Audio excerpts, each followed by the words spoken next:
Hi everyone, another day in my life as a hog raiser. It's 5 in the morning and nag-prepare ko sa pasaw sa baboy o sa manok. This is a wet feeding, butngan og tubig ang mga pasaw.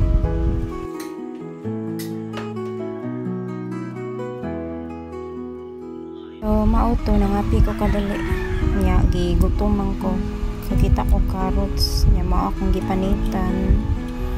Putol ang tumoy mao akong gikaon nya pabebe gamay. So it's 6 in the morning and grabe kasawa sa mga baboy.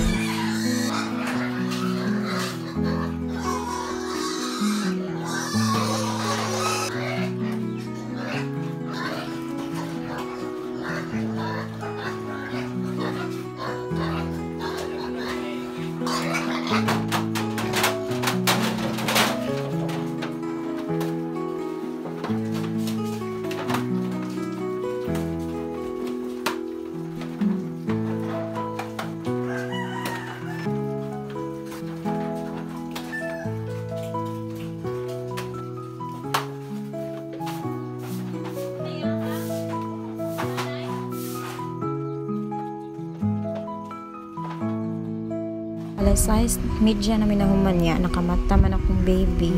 Suray sa gawas niya, tanatan ang palibot sa mga manok. So maura to, bye!